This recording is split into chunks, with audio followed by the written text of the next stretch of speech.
4 years have passed since the mortal races banded together and stood united against the might of the Burning Legion. Though Azeroth was saved, the tenuous pact between the Horde and the Alliance has all but evaporated. The drums of war thunder once again.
Beyond the gates of mighty kingdoms lies a vast, unexplored world.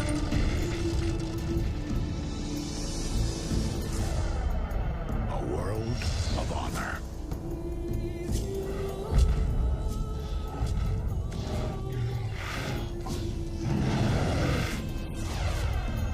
A world of mystery.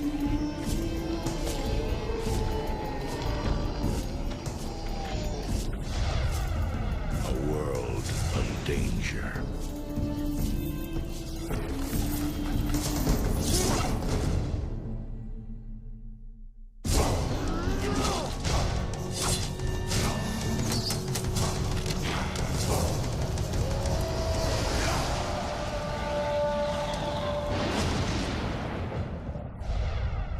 The world of Warcraft.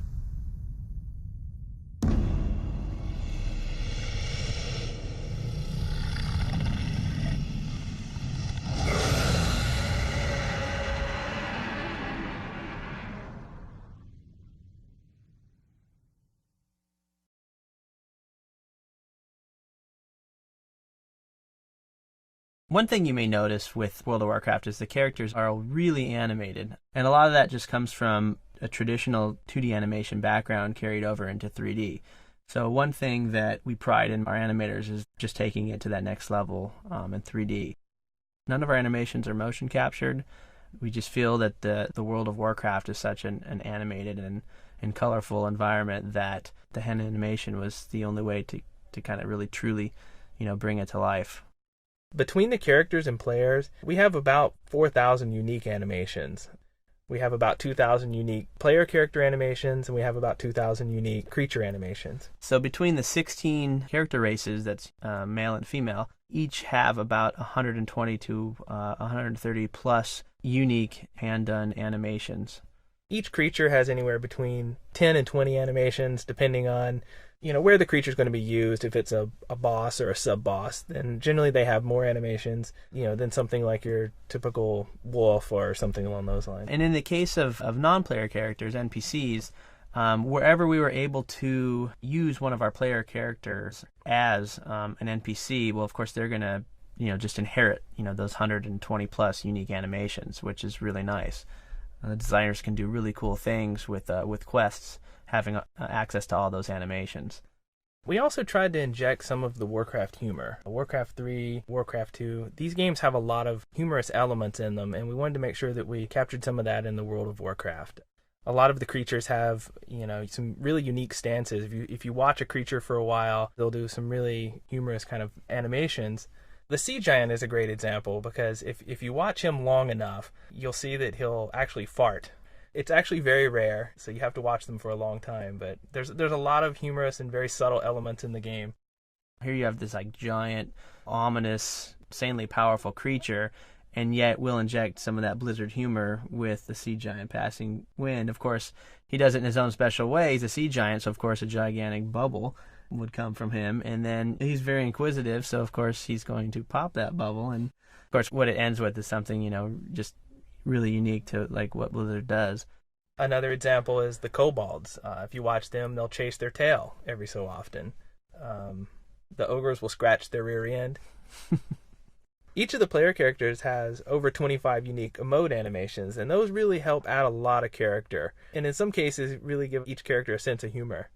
We did have some basic guidelines that we had to stay within. The attack animations had to be a set length. Special attack animations could be a little bit longer.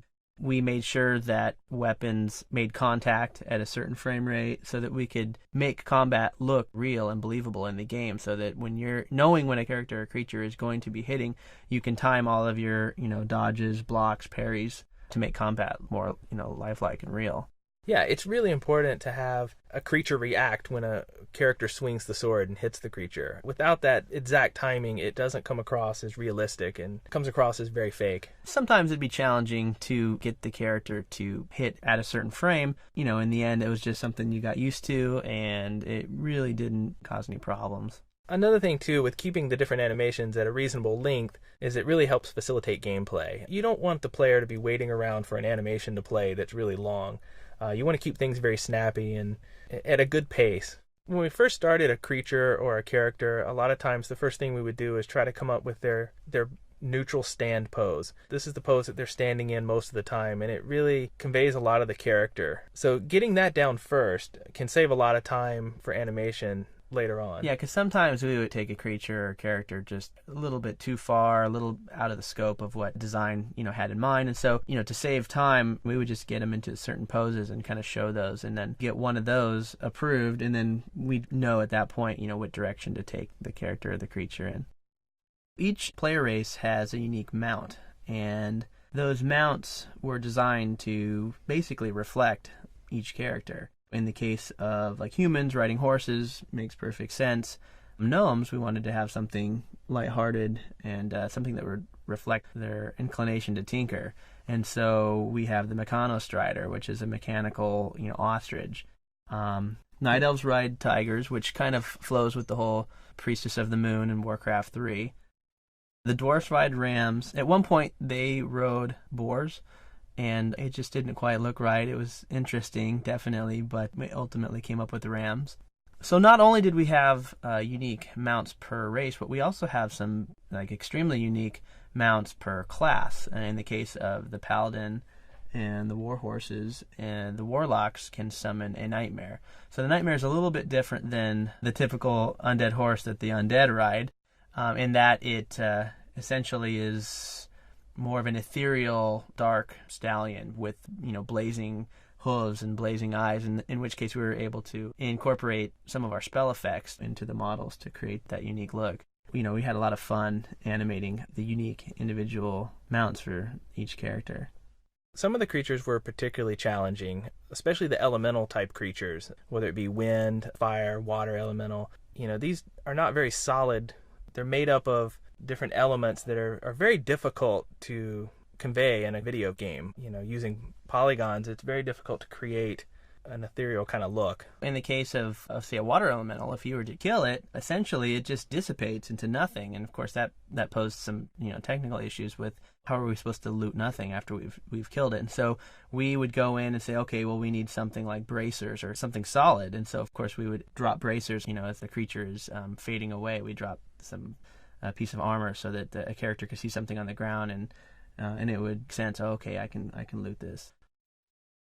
There's multiple boss creatures in the World of Warcraft, and they're treated a little bit different than the standard creature. We had some technical limitations on creatures. We weren't to exceed a certain, bone number, bone count, animation count. Those restrictions were pretty much removed with boss creatures, since a lot of the times you're going to be encountering them by themselves and not in a group. A lot of times we're able to use more bones, more animations. You're going to see definitely a level of intensity, higher than the standard creature. You're going to see we definitely spent more time on the boss creatures just because we really wanted them to have a huge impact in the game. Hi, this is Bill Petrus. I'm the art director on World of Warcraft, and I'm happy to introduce the lead art staff of World of Warcraft. I'm Kyle Harrison, the lead technical artist. I'm Brandon Idle, lead character artist.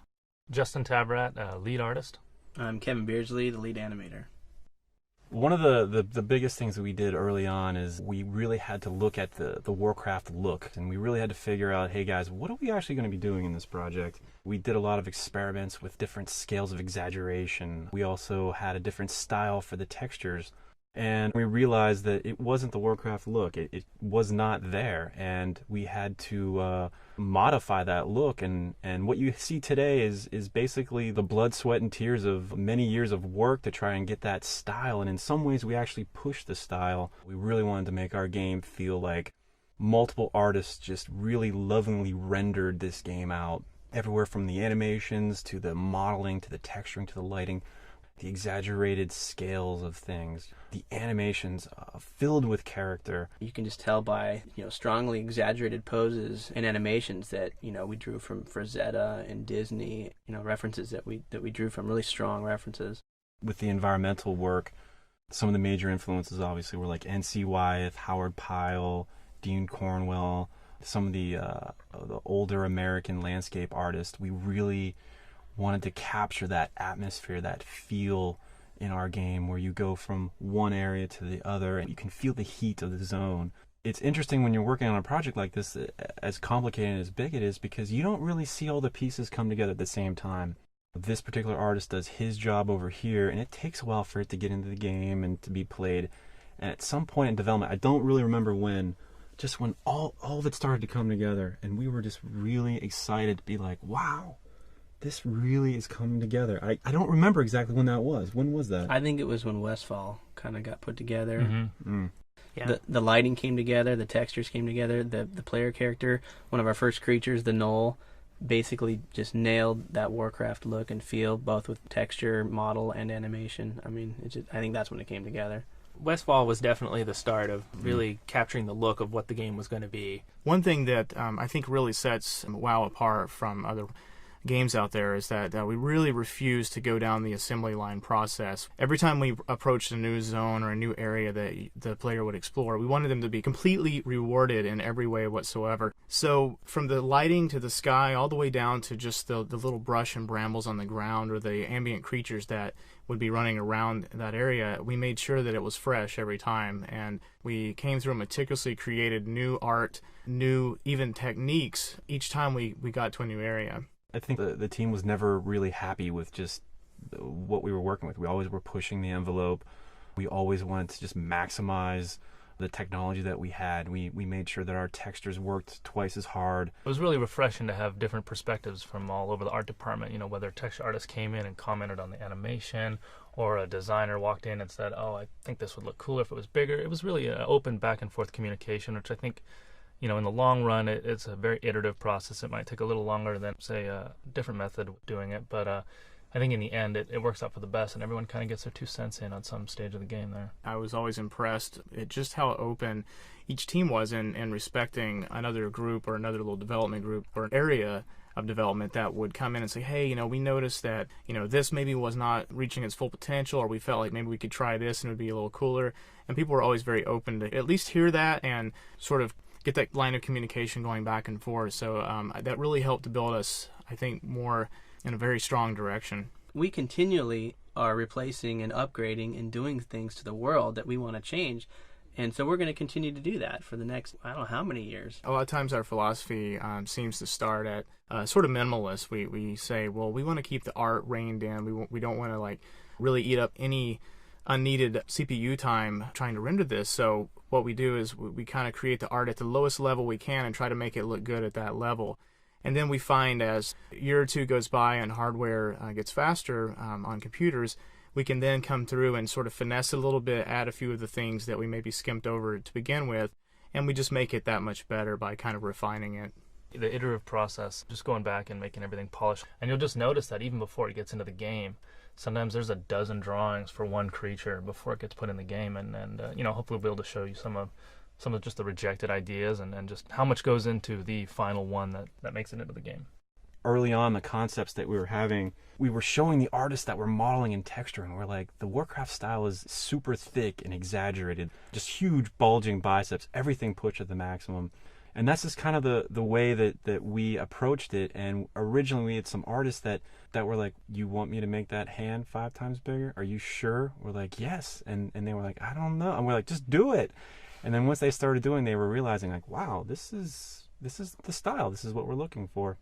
The animation is very exaggerated in this game, but at the same time, it still has weight and still has a level of realism to it. So, it's still believable. I think one of the pivotal areas of our art is that it's not so much about detail. It's about form, it's about light, and it's about color. The artists pay more attention to the shape or form of an object or the texture of the surface and how the light plays off of that, and how they can get that across mood-wise with colors. I totally agree. I think it's the illusion of something rather than creating all the little details. If you can create that illusion where people go, oh wow, that's it, and it's less polys and less texture space, then we've done our job. Yeah, so in addition, what is the Warcraft style? And we've had to break open all the old books and manuals and look at it, and I can think of some of the Sammy, the art director, it's old sketches, or Chris Metzen's, and some of the definitive little pieces, like just the big boots. Like, everyone's got these size, 16 shoes in the Warcraft world. The boots are bigger than their thighs and things like that, and just trying to carry it down into the role-playing game perspective, but still trying to maintain that overall look and feel, everything meshes together, everything flows. Yeah, even down to the user interface and the icons. I mean, everything just melds together. The icons in particular, we thousands of them. I think there are thousands of icons. Thousands of icons, and not only that, but each one is just so handcrafted. It's just so lovingly painted. It was so amusing just to sit and watch how meticulously they would paint these things and concentrate on the colors and the form, and they're just fun to look at. And that was really part of the design from the art standpoint, was that you're looking at icons a lot in this kind of game, and that really is more than anything what's representing it, unless you're directly using that item in the world. So we knew that they had to be big and colorful, and you really had to just get rewarded just by looking at it. In the midst of schedules and everything, it's important not to get too bogged down and have fun. I think one of the things that defines a Warcraft is it kind of has a sense of humor. It doesn't take itself too seriously. At some points, that's kind of a challenge to infuse into this role-playing game. But we did our best, and I think if you can work in development and just kind of enjoy it and kind of laugh at it, and again, not take it too seriously, just have fun. I think one of the things that always would bring a smile to your face, even in the darkest days, is the old Shane cube. Whenever there's a model missing a texture or some error, we have a producer, Shane, who accidentally got his face stuck on a piece of art that represents anything that doesn't display properly in the game. So he's all over the place, actually. His face shows up in newspapers, articles, and cartoons and everything.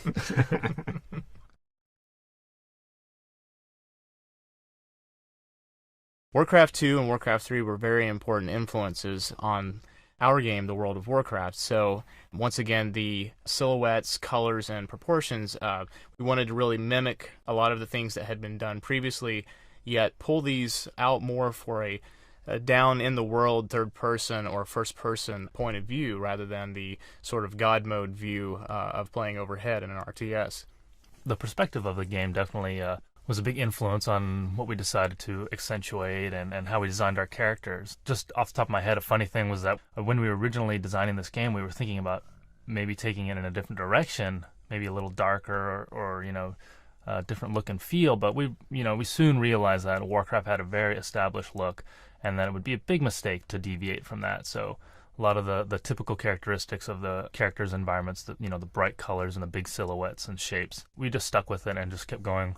Carried that through the environments all the way down to the characters and creatures. Color was very important. I think as anyone plays the game, they'll see that there's a lot of passion for color. With the creatures, we actually found that less was more. Early on, we tried very, very sort of realistic, painting it almost to the point of photorealism, and they were beautiful pieces of art, but once they got into the world, it didn't really come across as simply as the older games did, and we found that the more we kind of scaled it back and went more stylized with the color, we actually would get down to where literally we'd just pick like 2 or 3 basic colors that would be on a creature, and we would kind of use those in sort of over-the-top ways, like some tribal tattoos or some little accent around the waist, or even like a hairstyle would kind of key off of other colors of the body. But we really toned those back and found the more that we kind of locked down colors tightly, the better they worked. In addition to, nailing the unique look of Warcraft through the colors, we also, had the shapes of the characters to work with. So proportions of the characters we found out were really key ways to distinguish our creatures and our characters from one another. So we tried to maximize the silhouettes of the characters, and, maybe we'd pick out a certain aspect about them that we'd really want to accentuate. One creature had really big claws or a really disproportionate upper torso and a tiny head to accentuate how big his muscles were. You'll notice that the dwarves are really short and stout, and the night elves are really elegant and tall and elongated. We would see that we had these 2 different races, and maybe they were both really cool, but we would pick up on the fact that, I don't know, these guys are they're kind of looking a lot the same from a distance, and even though we really liked the way one of them maybe was proportioned already, we would go ahead and start trying to alter that to give it some uniqueness over the other one. And generally what we found was that we would end up with something that we liked even more, that was even more exotic or more out there, so it worked out well. I guess our theme of things that we do is we just push it and keep going too far with it and then go, oh my gosh, that's now just ridiculous looking, and then we just back it off a notch from that.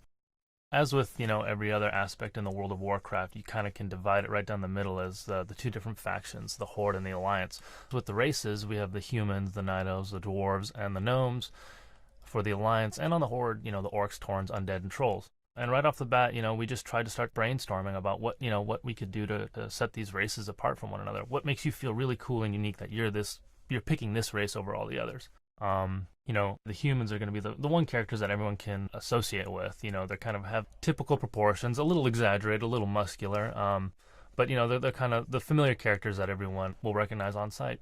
And night elves, once again, still muscular. I mean, it's always our theme. We always kind of go over the top with muscularity of our characters, but we decided much more of a lanky jungle dweller, someone who would be kind of running through this forest and grappling logs, leaping over them, that kind of thing. Very, very athletic, very primal, that sort of thing. Yeah, I think you'll even see it all in the intro cinematic for the game, too. You'll see we kind of tried to capture these races in their environments, kind of, demonstrating what they'll do in their natural habitat.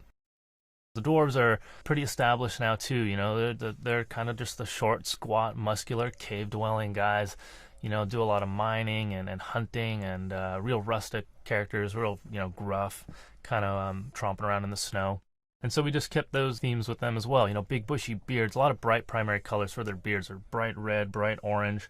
We also have, grizzly, gray and white and black. And as we were doing this too, we found out like hair color was super key with defining each race as well. So certain hair colors are only available to these races and not to others. We didn't want to let the player necessarily choose any color for anything. The gnomes kind of came in late into the game. We had gnomes come in with, this sort of a need to add, we felt one more race per Alliance horde. So the gnomes filled in on the Alliance side, and we have these kind of short, squat, little comical characters that have sort of outrageous hairstyles. We felt with their small size, probably the best thing that we could do was to really over-exaggerate their head, and not only that, but what you always see on top of it, their hair. We had a lot of fun with some crazy beard, mustache combinations to really start defining the gnome male in particular. The artists working on that would draw from some of the European and North American beard contest and mustache contest. Just completely like outlandish stuff, but it was a lot of fun and people would just get a kick out of it. So he implemented a lot of those just for flavor. With the female, we went with a lot of just interesting like pom-poms and braided hairs that would just kind of wind well up off of the head and almost create this sort of tower effect. It's really comical, but I think in the long run it really works because it's the one element that you're going to pick up on them as you're running around in the world. I don't necessarily always think about it, but the hair creates such an interesting silhouette on the character. It's a thing that it's right on the top, and it's a really good element to take advantage of to really help distinguish one race from the other. So we definitely tried to push it with the gnomes. On the opposite side of the spectrum from the Alliance, we have the Horde, and that's the Orcs, the Tauren, the Undead, and the Troll races. Once again, the Orcs were already designed from Warcraft 1, 2, and 3. We initially tried to pioneer some different looks and feels for them, but with a lot of the design on this game, we just felt falling back on what was already established was the best route. They already look just amazing and really cool, and so we stuck with what we were familiar with. They're just big, oversized, muscle-bearing, bodybuilding looking guys with big brutish faces. In addition to the Orcs, there's the Tauren, and they're just the giant Minotaur race, even bigger than the Orcs with the big bull heads. They got the great horns and the big manes and the really super top heavy physiques that help distinguish them out from the other characters. It's really cool to see these characters all lined up, because from a distance you can always pick out who's the gnome, who's the dwarf, who's the Tauren.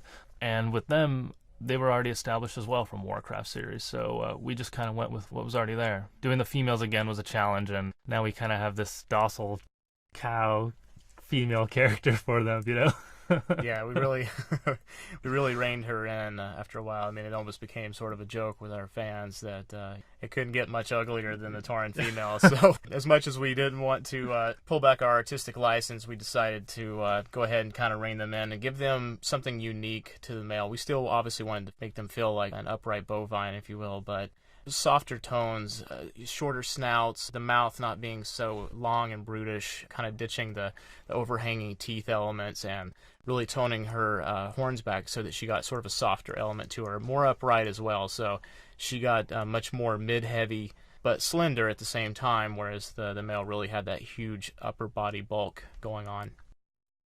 The third race for the Horde was the Undead, and I don't think there were any other races in other online games where you were able to play Undead race, so we were really excited about that. Initially, we went through probably a dozen different design concepts for what they would do and how they would evolve while you play them, and whether you would turn more into an ethereal type of creature or more of a Death Knight type of thing. But in the end, we just went with a character that you would be able to keep and retain throughout the course of your experience playing the game. So, we have a bunch of really cool different wacky concepts for these creatures. There's dozens and dozens of drawings of them that we tried out different things, different proportions, and eventually we got this kind of hybrid undead but kind of familiar looking character that's in the game. We had gone the full gamut from sort of just a thin, pale, emaciated human, which very obvious from the get-go that just really wasn't exciting us, to these just hulking, heaping mounds of decaying flesh, with the evil eyes. And we're like, well, that's certainly out there, but it's probably almost more bestial than what we want a player character to be. I firmly believe that it's important that there's some relatability to the character that you're playing, that there's still got to be some more down-to-earth element to them, even if they have like some very outrageous elements. So we kind of realized we were going to have to find that sweet spot in the middle. What we ended up really opting to was trying to give them sort of a standard physique, but really play off of some decaying elements where they had some cool shapes and silhouettes defined from like a midsection kind of being missing, or mid part of their leg or arms missing, and then also with some really cool like fun hairstyles and little bone protrusions that would happen across their anatomy. We just had to make the other elements we had, such as clothing and things, kind of work around those. The trolls were added in as a counterpart to the gnomes, and we really had wanted to have trolls in the game. We really, wanted to see them alongside of the other Horde members because they're another great tribal, shamanistic kind of thing, so they fit in really well with the other races. We had the same challenges that we had with some of the other races, especially in regards to the females. We've continually kind of gone round and round trying some different elements with the females, always trying to keep them tall and lanky, but we've gone, round and round with different iterations of her face and her posture, trying to find something that still feels very much troll, but is still appealing to a broad range of players. And one thing that we had learned from some of the other races was that it was actually important that we do certain things with the geometry so that it allowed us to have both attractive and non-attractive facial textures. And that was a quick way for us to be able to choose from the artist side just how much we would allow them to have, whether a player wanted to have something that was a little more scary and frightening and felt, truly monstrous, or if they wanted to be a more attractive character that maybe would be a little more socially acceptable in the game. Aside from all the player characters that you get to play as in the game, the other huge element to populating the world was all the monsters and creatures and bad guys and mobs and whatever you want to call them, the stuff you're hunting around in the world that you're interacting with. Creating monsters is just an ongoing process. It never seems like there's really enough. Anything from the little ambient squirrels that are running around in the world to the deers that are walking around to the other monsters, the gnolls or the spiders you're hunting, all the way up to the big epic dragons and then the crazy boss monsters you're fighting. I think currently in the game we have like over 500 unique creatures. And with each creature, we have color variations. So with all the color variations that we have to choose from with these characters, there's just hundreds and hundreds and hundreds of them throughout the world. And hopefully as you're adventuring and stuff, you're finding new ones and you're just discovering all kinds of cool stuff in the game. We had a lot of established creatures that came from the Warcraft universe, and particularly Warcraft 3, where suddenly creeps were being introduced, and that gave us more to pull from. We had gnolls and kobolds and all these cool little like secondary creatures that were in the world, and that very quickly became something we wanted to key off of. In fact, probably the gnolls and kobolds were some of our early tests where we really kind of hit where we were going with the style of the creatures, about how much detail that the artist would paint in or the kinds of color palettes that would be used. When we were able to recreate some of those key creatures, the gnoll or the kobold, spiders and other creatures like that, based off of concepts from Warcraft 3 and Warcraft 2, that really hit home for us, and we kind of knew the direction we were facing and where to keep going. So there's a lot of familiar creatures in the game. You're going to have ogres and centaurs, all kinds of stuff that is already around from the previous Warcraft games. The overarching challenge of doing this, the online role-playing game, was that it was a different perspective on a familiar franchise. So now we were having to, create these characters in a much higher resolution. You could see them from all angles all around, and you were up close and in the face against all these monsters. So, it definitely took us a while to get on our feet and run with it, and to learn just how much detail was enough or how much was just too much, and we didn't need to do that because we knew we had to do hundreds of them. So we needed to find that healthy balance, and so I think we did. At a glance, I think all the characters really seem to they feel like they're in the same world. All the different artists really got the similar style. Halfway in the middle, towards the end of the project, you didn't know who made what. They just all fit. They all fit with each other. We did a lot of sort of creative reuse on the models. As our library grew, we could take more and more elements that were sort of already constructed for another creature or character, and we would realize that that was a perfect element for something new that we were doing, that we could at least reuse that. And by the time we were done, we had made sure from the artistic standpoint that it really wasn't recognizable. You didn't just feel like it was some limb slapped on from another model, but it definitely really pushed our pipeline and timeline. We could get things done much more quickly and efficiently, and it would stay at a very high quality because we could spend the time to build any one element once, like a pair of wings for a dragon or something like that, and that could be used again and again on other creatures so that it really wasn't recognizable anymore.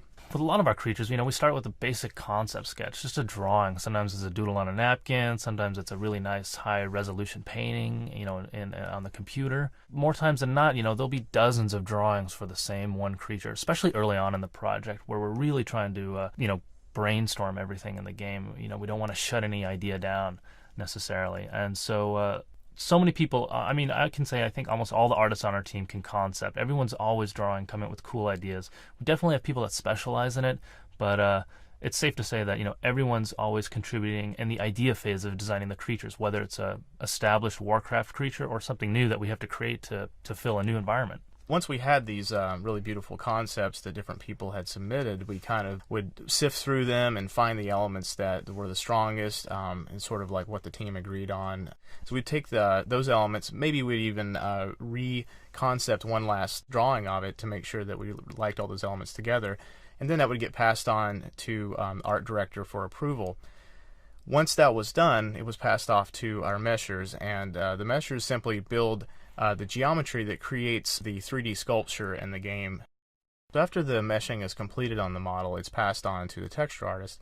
This can be the same person or another person. We're pretty flexible here on an art team, and a lot of guys can do a lot of different things. So once that's passed on or ready for that next phase, the textures are applied, and the textures are simply a painting that is wrapped onto the model that creates the colors and the illusion of details and depth on the given creature or character. So once the creatures have been modeled and textured and eventually animated, they're placed in the world, and they place them in these little groups in all the different environments, and they take a lot of care into how they place them to make them look like they're inhabiting their surrounding areas, and that they're doing different things on their own, roaming around, patrolling, fighting all the different creatures. It's a process that requires a lot of disciplines, all the way from the concept drawing to the actual creation on the computer to the designers that put it in the game, and eventually you're fighting it and getting the cool stuff that it has to drop off. The pinnacle of our creature development and also what the player will experience in the game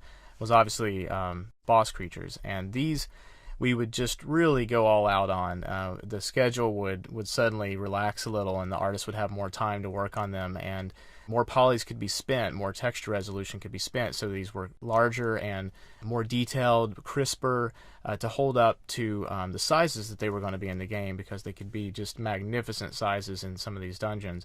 I don't want to give a lot of some of the fun stuff you'll find in the game away, but obviously some of the staples of fantasy like dragons and giant, like aquatic boss monsters that you could fight. You'll find these all throughout the world, and the artists really look forward to being able to work on these, because it was sort of the testing of everything that you had learned building some of our smaller and more staple creatures that are obviously just as important. But these were the time when you really got to just go all out and use probably every skill set and every tool that you had figured out on the way to creating these things. We tried to divvy them up amongst all the different character artists, and so hopefully everyone got to do one or work on some element of one, because they were just really fun to do. They were, like Brandon was saying, you get to use everything that you learned, and it was always a real charge to see that finally walking around in the game, and actually players like running in fear from these 20-foot creatures just storming around, and it's a real kick. And when you watch players reacting to the different creatures and the art that you help produce, it's really invigorating. It's really cool to see that, so kind of what keeps you going. Dungeons and architecture was an amazing area to work with. With the Warcraft world, you were never really, in a lot of the Blizzard games, you never really got to enter the world. You were never able to go inside of the city and adventure within the tavern. And it was exciting to work with the team and actually entering the world, opening that door to that crypt and going into that temple and seeing this whole new world in there.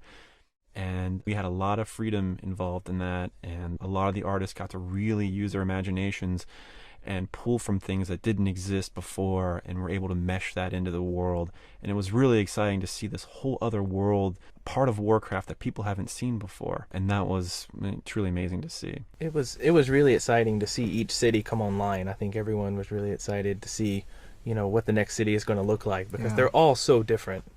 The Dead Mines really set the bar for the rest of the dungeons and the the interiors. It's not just an area you just go in now and kill some stuff. I mean, there's all kinds of little interactive elements to it, almost like stories unfold as you dig deeper into it. All of a sudden, you know, these miners look a little weirder than you were suspecting and all. I don't want to give it away or anything, but you know, when you get to the bottom and you get to the final boss or whatever, I mean, it's just its own little epic journey that you know, who knows how many hours it'll take you to get through.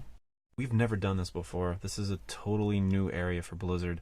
I know this type of game is too, but I just wanted to really say that artists that worked on this particular area, the dungeons and the cities, just did an amazing job. And early on, they went through a lot of trials and things like that, and they really came through. They really did a great job, and we really appreciate it. We had so much Warcraft history to draw from, and so again, this was our first opportunity to translate something from the real-time strategy game to the role-playing game. So something as simple as the blacksmith structure or the human farm. Instead of the top-down little piece of art that you're used to seeing, you know, we had to design it all, you know, the building, the structures, what the signs outside of it look like, how someone can tell that they're in front of a blacksmith, placement of anvils and tools, and the layout of the interior of the building, what's functional. What they were able to do and the illusion they were able to create with just the flat walls and just what they were able to paint and the colors and the lighting and maximizing their assets. There probably wasn't a day that people, you know, saw the work that they were doing and just couldn't believe that they were getting it to look like that in our engine. That team actually pushed the rest of the art staff too. The dungeon team really just did some amazing work, and the rest of the team would see that and push to be at that level. And I remember some of the first stuff that came through that group. It was stunning. I was like, wow, that is the Warcraft style. I mean, they nailed it. It was a great job. Yeah, that's good stuff. The artists really push each other, you know, to do better, and everyone thrives off that and thrives off each other. There's a lot of history there. There is a lot of depth, and the team worked very closely with Chris Metzen and other people in the company to make sure that, you know, these elements are tried and true, and they actually took those ideas and ran with them, and they've done just an amazing job. They're very, very particular about, you know, gameplay. It was pretty exciting to see that. I'd say early on with our dungeons too, it was difficult to get that organic look. You know, we tried a number of different programs early on, different methods of building, and ultimately we got it, but it was definitely a challenge.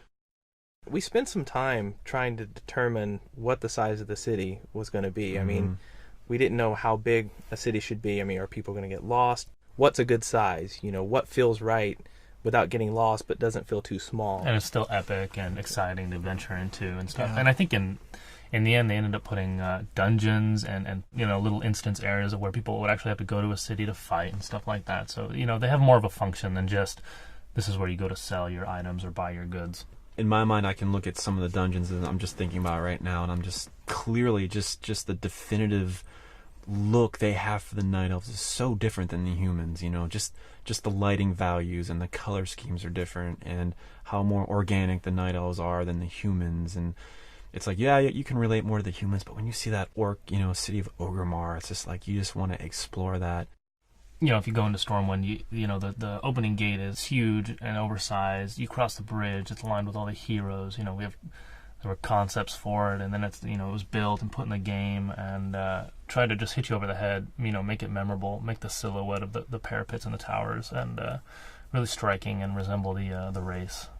I think another big thing, too, is everyone has their favorite city, you know, whether it's the Undercity or Stormwind or Ironforge or Orgrimmar or Darnassus. We want all the cities to be on the same level. You know, obviously we wanted Ironforge to be super memorable, and we wanted Darnassus to be exactly that too. And it was kind of funny to see how people were like, you know, they would rank all the cities, and then, you know, this one would move up a couple rankings, you know, and it's nice to see that, you know, all the cities really just turn out fantastic. I mean, and we have Thunder Bluff too. I forgot about Thunder Bluff. Yeah. Massive sort of mesa structure, which is just beautiful. Exactly. I mean, just when you think dungeon is this dark hole in the ground, you go to a city like Thunder Bluff, and it just blows you away, because it's just not what you expect. I mean, you don't expect to see giant windmills and these just amazing looking architecture, these teepees, and it's just, I mean, totems and big, yeah, it's really a treat to see. I know a lot of time in development, you work on a project like this for a long time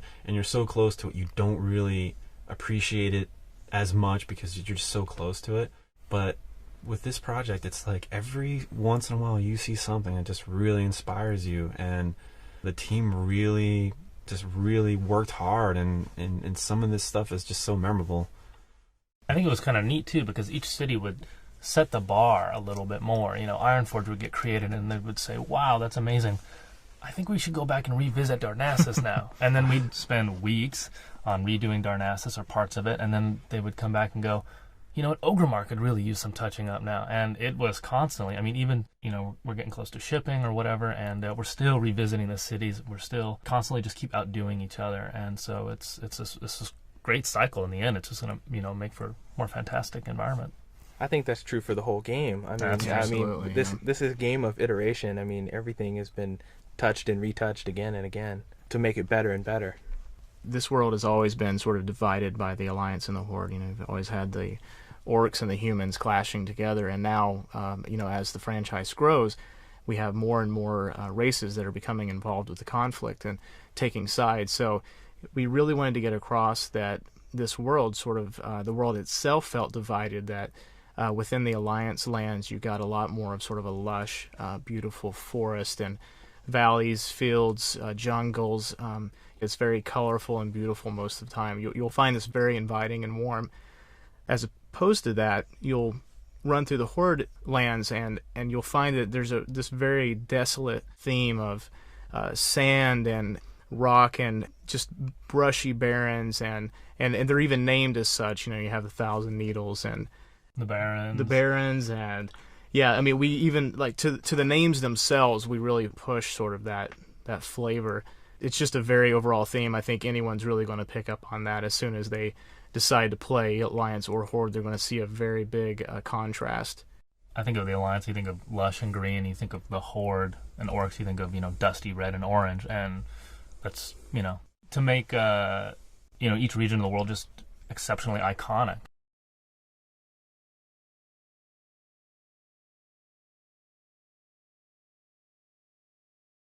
With the environment design for World of Warcraft, we really wanted the environments to have a really handcrafted feel. We wanted the terrain to really have that feel that it was created, you know, by hand. We really wanted to make sure that all the little details were embellished to the point, you know, the viewer could tell that it just wasn't computer generated.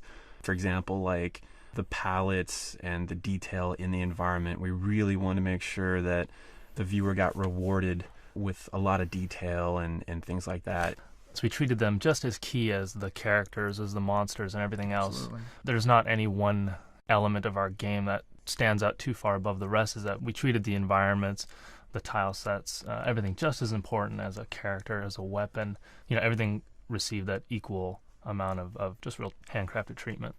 A lot of the artists, too, actually were, you know, hiking fanatics, and, you know, we have some people that are really outdoors type artists, and they really bring that to the table. They, you know, they talk about like North Carolina or Pennsylvania, and, you know, we spent a lot of time trying to figure out just visually what's the most interesting angles to approach things. We didn't just isolate out terrain and just think of a lot of high-res textures or, you know, high-res geometry for the terrain. We realized that it was just as crucial that the terrain married with the lighting, with the fog. All of these elements were very important to pull together. And, you know, just in layman's terms, we just pulled a lot of old-school tricks to try to get across a lot more than what we're really doing technically, and keep all this under wraps where people could still afford to enjoy a nice frame rate and a beautiful vista all at the same time. We had a lot of beautiful color studies, which you'll see as we're talking about this. The game is about a game of trees. You have to have good trees in these kind of games. You stare at the terrain all the time, and we had some of the artists working on some of the trees. You'll notice that we have a really wide range of design for trees. We spent many years looking at the trees and studying them, and they're really like the glue that holds everything together. We were working on one of our earlier zones, and we concepted tree after tree after tree and built tree after tree after tree. And I remember laughing when I realized that we probably had about 50 iterations of this one tree that we just kept refining and trying to get it, you know, as reasonable as possible as far as, you know, poly counts and texture counts. And We went probably through weeks of collective testing on some of those trees over and over again, and then once we had those, it was sort of a framework for the ones to follow. I was just going to say that, yeah, when we got the color studies going, I felt like that was a really key point in development for the environments. Once we started doing that, it impacted us, and it took us a while to ramp up. But the initial prep work it took to get these environments, it really paid off in the end. It just, everything married together so much better. Yeah. Our team of environmental artists spent a lot of time developing their techniques on the terrain itself, learning what types of patterns look best when you're running through the game. We were really particular about hills and rises and visibility. Initially, we made almost too many hills where, for gameplay reasons, it was harder to see the spawns and things like that. So in addition to just making a beautiful looking scene, we had to work closely with game design. We a lot of times had to compromise on a lot of things to make sure that gameplay was still there. We wouldn't just do one of them for a zone, we'd also do one for different times of day. So we'd have one that was drawn to illustrate what the daytime light settings would be. We would do some for the evening time settings. We found that the sunrise and sunset were some of the most fun values to work with and offered like some of the best lighting. We actually enjoyed them so much. A lot of times we would purposely kind of let the keyframing be very loose.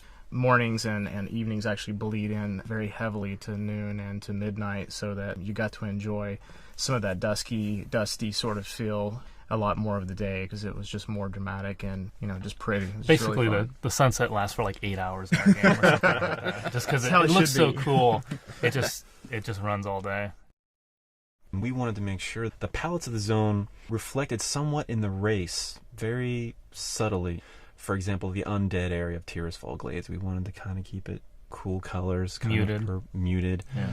For the night elf areas in Teldrassil, we wanted to infuse some of that color back in there, and we were careful to keep the palette, I don't know, maybe 2 colors, trying to keep it simple as possible.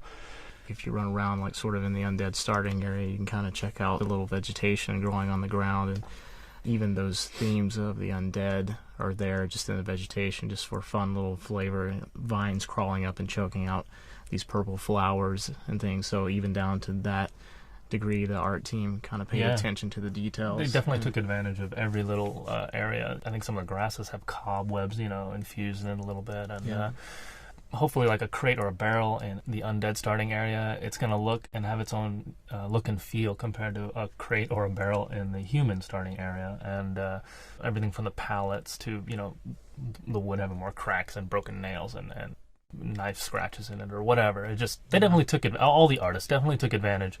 If they got to paint a texture for it, they definitely used every pixel to represent the environment that this prop was going to be set into. So, I know, I totally agree. And I think one of the things that we strive for, too, is just the uniqueness of what we want to do. We want to make sure that the zones look as good as possible, as far as, like, if you were to take a screenshot of our game and you see it in a magazine, it looks different. It has a certain look to it that you're not going to find easily.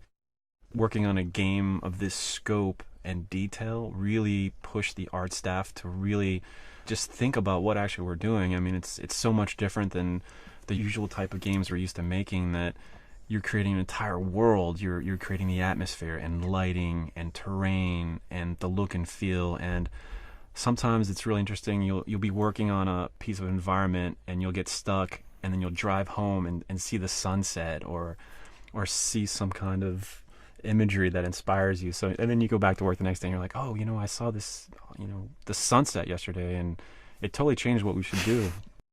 Yeah, we had lots of just elements to work with in the editor for creating the world. We had the directional lighting, the ambient lighting, the sun color, the moon color, fog color, and all the gradations of colors in the sky. And I know Brandon did most of that stuff for so many of the zones, the watercolor, cloud color. And so we just take our time and put these together in the right order, playing off each other, the right colors, the right settings to create just that unified look and feel. Overall, we really wanted to have the environments have that old Maxfield Parish or that NC Wyeth, that warm feel, that handcrafted feel. I know we say that a lot, but we really wanted to have that look. And even in the trees, if you look at the trees, it's very hand painted, all the textures, and we were careful how things blend together, how trees would blend into the environment. We were constantly racking our brains about the tile set, what was too busy. Initially a lot of the roads were too busy and too dark, and we had to simplify those. And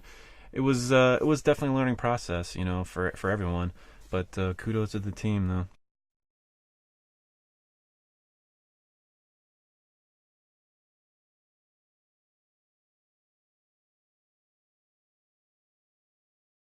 With regards to weapons and armor, we had many of the same challenges as the rest of the art production. It was very important that we hit on a lot of the same philosophies that we did with creatures or environments, architecture, which is some of the oversizing of items and colors and exaggeration and things like that. Specific challenges I think we had with doing the items and the weapons in the game was like the progression of coolness factor from an item you get at level 1 to an item you get at level 60. We wanted to make sure to reward the player when they're playing, and so even at level 1, we want them to feel epic and cool. And at level 60, we still want, the same wow factor. It was always a challenge to make sure that the low-level items in the game were still rewarding and cool looking. So we tried to come up with a visual progression of what people can expect to receive in the game. Early on, they were probably a little too dry, a little too toned down, and we realized not too far into production that we needed to kind of not only start beefing them up and exaggerating them, but also playing around with some little effects and things we could do to make the weapons really feel sharp, but without utilizing a whole lot of technology. I think towards the end of production, we pretty much abandoned making low-level, average-looking equipment in the game and started to front-load your play experience with just exciting weapons as much as we could and challenge ourselves to come up with even more interesting, exciting, shimmery, glowy, enticing loot or weapons and items, for the higher levels in the game. In fact, with our spell team, those guys actually came in more towards the latter end with weapons and really helped us find even that sort of next increment where really uber items could not only be beautiful and really ornate with texture and environment maps, but we could even push them further with actually adding some spell attributes along with them so that you'd maybe get this flame sort of righteousness and you would kind of get these cool fiery effects coming off of it. And that was really yet another progression that really helped us at the end, just kind of pull those way over the top. After that, everyone just got excited again about seeing glows and fireballs and dripping poisons and ice spells and things just kind of emanating out of the weapon. It's just that next level of progression to help incentivize people to keep playing the game and look for stuff in the game. In addition to the items and the weapons that you're questing for in the game, there's all kinds of armor, helmets and shoulder pads and chest plates and boots, all kinds of stuff. So, some of the same rules that we had for designing the weapons all apply to the armor, and there's a wealth of Warcraft history and mythos and already established look and feel. So we basically just eventually just decided just to pull from what we already had.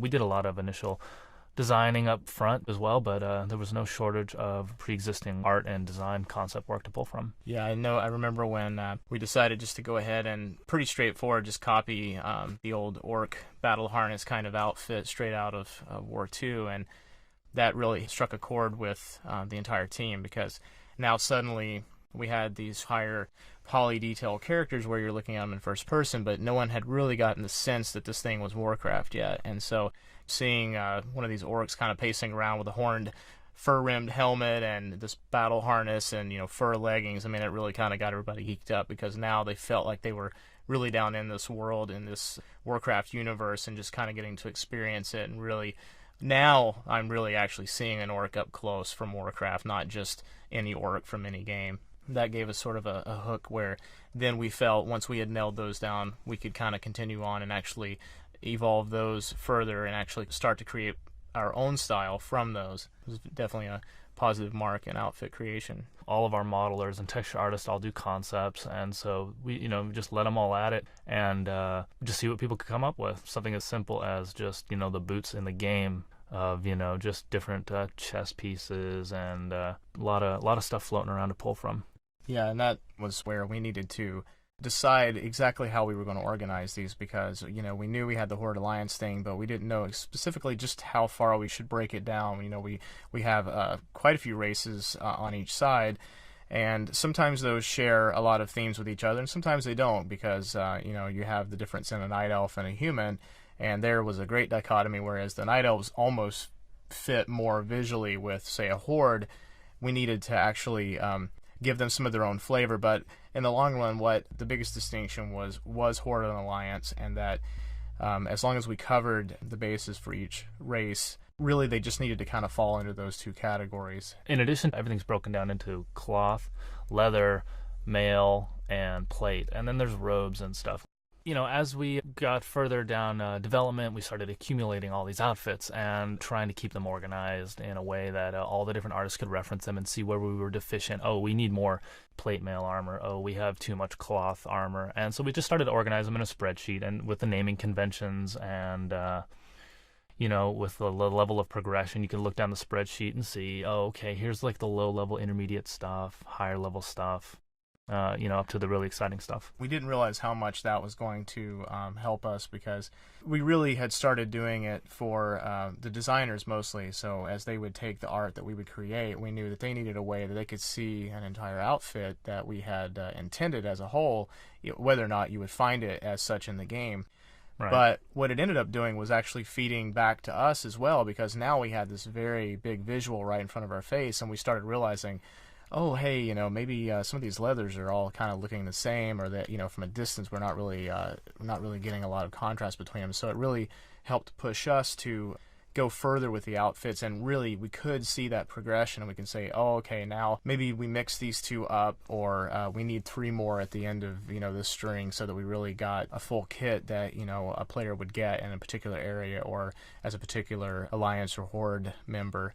In addition, we also organized all the weapons on spreadsheets as well, and it showed us the progression of, you know, the first level weapons all the way to the higher level equipment. And we had, you know, one-handed versions, two-handed versions, and there's all kinds of weapons in the game, you know, swords and shields and hammers and maces and knives and thrown weapons, and there was just so many different things to keep organized that you know, we're just trying to stay on top of it all. I think organization was like one of the big things we learned on this project. Is that hi there, everybody. My name is Chris Metzen. I'm the Vice President of Creative Development for Blizzard and the lead world designer for the series for the past, I don't know, 9 years or so, or ever since Warcraft 2.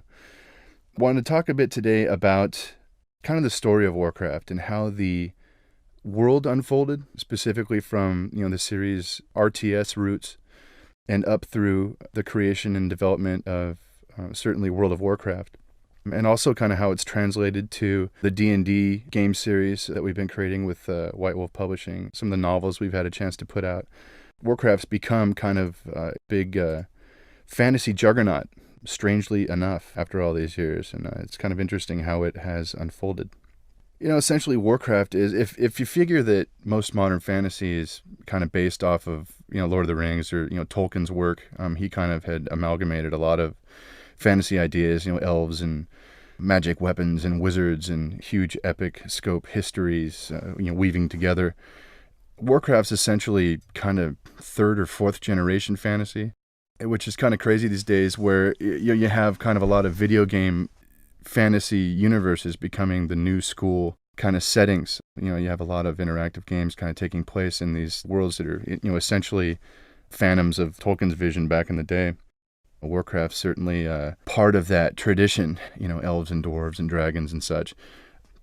One of the things we always thought was a good idea is holding on to the more traditional fantasy archetypes, because that's what most people kind of glom onto. You know, it's that familiarity of dwarves and elves and magic rings and things that kind of define what fantasy is. We found that, you know, people like that. You know, people are really drawn to that. It's a strength of the genre, whether in video games or just, you know, fiction. If you're reading a novel, it's the familiarity that really sings to people over and over. But we've always liked the idea of kind of spinning those archetypes on their head. You know, what happens when elves go crazy as a race? What happens when dark elves suddenly are heroic and noble? What happens when orcs, you know, that are typically, you know, mindless and brutal, what happens when they're kind of given some nobility? And we can kind of begin to identify with these races and cultures kind of beyond that surface kit that we've been sold all these years through various products and media. So it's been pretty crazy kind of developing the World of Warcraft and trying to change it up a bit, keep it familiar enough to people who are interested in fantasy, but kind of shake it up and drive it boldly forward to those who kind of want a little more out of their gaming experience, which is, you know, certainly our core role. It's kind of been a strange process, developing the kind of geography of the World of Warcraft as the storyline is unfolded. When you're developing RTS games, there really isn't a hard parameter on how the world unfolds, right? You just kind of need maps to make up and, kingdoms to destroy. It's a very planar design. You just kind of draw 2D on a page, what a landmass that looks interesting and try and dot it with interesting stuff. I imagine a lot of RTS games are kind of designed that way, just kind of in a very planar sense. It started to get interesting, when we started talking about World of Warcraft and expanding this place and these locales to be more 3D, to be more, immersive, places that you'd actually run around in, instead of just being RTS maps and very planar. How does it begin to translate to an immersive world experience? It was kind of weird, shifting gears from the RTS mindset to the RPG mindset. We kind of always knew, since Warcraft 2, we always knew that, as we expanded, Warcraft 1, we had, the kingdom of Stormwind and the land of Azeroth. And it was the conflict of that game was pretty much contained within that place. The orcs come through the swamps of Sorrow and, through Elwyn Forest and attack Stormwind. The scope of that conflict was pretty small. As we started talking about Warcraft 2 and the idea of expanding the two armies, certainly we had the orcs and the humans at that point. With Warcraft 2, we wanted to expand more races into those groups, so the human group became the alliance, with elves and dwarves and gnomes. Reciprocally, the orc group expanded to include forest trolls and ogres and death knights and all sorts of good creepy guys. But in doing so, for our world context, we wanted to show where these creatures came from, and have a greater sense of ecology and a greater sense of world. So it became necessary to create, Cosmodon, or the area the dwarves came from, or Lordaeron, and ultimately Quel'Thalas, where the secondary human kingdoms and elves came from specifically. So a lot of the design decisions with the two armies and kind of expanding them predicated building the world and building it out further. As Warcraft 2 completed, and we created Draenor, for the Warcraft 2 expansion set. Draenor being the place where the orcs came from, it became clear that in the core world of Azeroth, we would need, more continents. And wouldn't it be interesting to imagine, more ancient realms, that had never heard of orcs and humans, where this conflict might spill over, and thus drudge up, kind of new mysteries and a new mythological cycle for the setting. Thus, we had been talking about creating Kalimdor, this ancient land of the Night Elves. We kind of really warmed to the idea quickly of Dark Elves in this context being the good guys and being kind of the eldest race, the keepers of ancient mystery.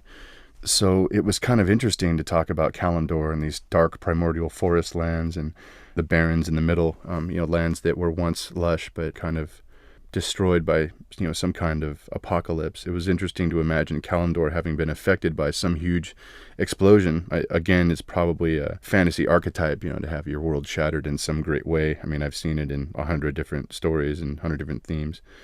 But that got us thinking, game design-wise, we were in more recent years talking about, Warcraft 3, let's talk about what that would be. Are we still just talking two armies? Are we talking expanding that? In our conversations, certainly we wound up with the undead and night elves, but at one point we were definitely considering the Burning Legion to be a race. And a lot of our discussions about the Burning Legion stemmed from, that demons are cool and would have been a neat army set, but kind of from, the story context of the night elves and Kalimdor and their shattered land. And was there more backstory with them and the demons? And was there a greater conflict in the world that kind of predicated the story that we were seeing unfold in the games, that we had published up to that point, War 1, War 2. And we definitely wanted War 3 to kind of encompass all these elements, the Night Elves reawakening, visiting Kalimdor. We wanted the newer races like orcs and humans to kind of be thrown into this ancient conflict and see this ancient land and really have the events of the past kind of come full circle with the resolution of that game. So a lot of times it's the game design and the kind of loose story threads that wind up predicating, what we build, and the game experience that we tailor to it. There's always been a drive that we have had to build a lot of detail into our world and build a lot of backstory into our settings. Specifically, when creating strategy games, it's just difficult to tell a story in that context. You're commanding units and it's real time, and The battlefields, often look very similar. It's hard to get a sense of context or, a sense of story progression. The theory was that, if you have a rich backstory and you have it play out to any degree in the RTS context, that it helps to be immersive and it helps players to kind of get your world and, get this setting, and it makes it special. It makes it stand out against the pack. And we've seen many, many RTS games over the years. And, one of the things that potentially made Warcraft stand out past the gameplay was just the character of the setting and the fact that it was kind of deep, and had and just had a lot of stuff going on, a lot of characters, a lot of intrigue, a lot of history. It kind of gives it its own identity, really. So as we looked to translating all of that to World of Warcraft specifically, it was a little daunting, but it was a great deal of fun. Looking back on the world we had built up to that point. So it was a really cool process of kind of extrapolating, from maps in 8-year-old game manuals and trying to kind of draw them out and really flesh these lands out and these histories out and these cultures. Proved to be a pretty big task, but a fun one. At this point in time, as we're looking at the home stretch on our shipping product for a while, it's crazy how this world has gone from, kind of this very thin idea, thin wallpapering on an RTS series, and it's really blown into just this juggernaut of context and flavor and atmosphere that's defined by 40 artists and programmers and really creative designers. There's just so many heads involved in this thing and kind of creating the vision of this in the world. It's really been crazy to kind of watch this thing grow, kind of take on its own life. It's at the end of the day, of course I'm very biased, but it's just a cool world. Who would have thought 9 years ago, Warcraft 1, that it would have rolled this way, attributed to certainly game design and a lot of passion, a lot of commitment, a lot of hard work. But it's very rewarding to have seen this world, come off the way it has, and to have been a part of how it's kind of been shaped. When we're talking about making a massively multiplayer game, certainly game design comes first, and we wanted the classes to be fun and, have it be a place that you would just have a blast exploring and leveling up and doing, whatever you do in an RPG. But the trick to WoW is that we identified early on is that we wanted to have the quest content be kind of a staple of your experience, and to throw as much story and context at you as possible. Maybe not to the point where you're being drowned in context and, I don't remember who this guy is, or, sometimes it can be distracting, the story content, but we wanted enough there that it really felt like you were in an authentic fantasy setting, and that the things you did mattered overall, that you'd be able to meet characters and NPCs from past games or, like notable characters from history. Guys like Thrall and Jaina Proudmoore and, villains like Kel'Thuzad and the Lich King, things like that, so that you'd really get a sense that, we were taking the process of building a world seriously, and it wasn't just churned out, and that it had a strong sense of continuity. And we've always tried to do that with our ancillary products like the D&D line and our novels. We're kind of painstakingly anal about making sure that all the details add up, that the continuity is held to be sacred, so that no matter in what medium you're experiencing Warcraft, it all feels like a contiguous experience. Hope you really enjoy WoW. Hope that, some of this story and history comes off and that we've done our job well and you feel like you're a part of it. Better yet, you feel like, you're at the heart of it, would even be better. So once again, thanks for listening and have a good one. Bye-bye.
In a land of mighty kingdoms,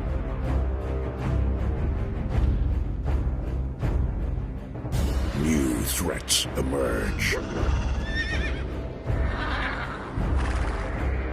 Ancient alliances are reforged. And an unexplored world awaits.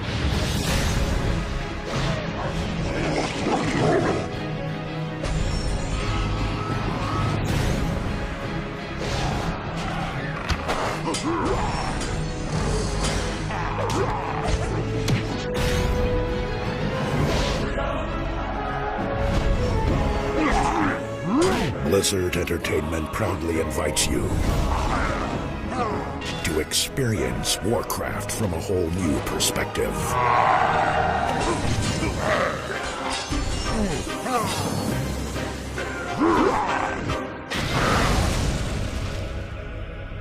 Stake your claim.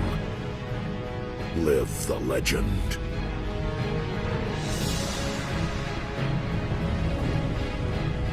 A world awaits. The world of Warcraft.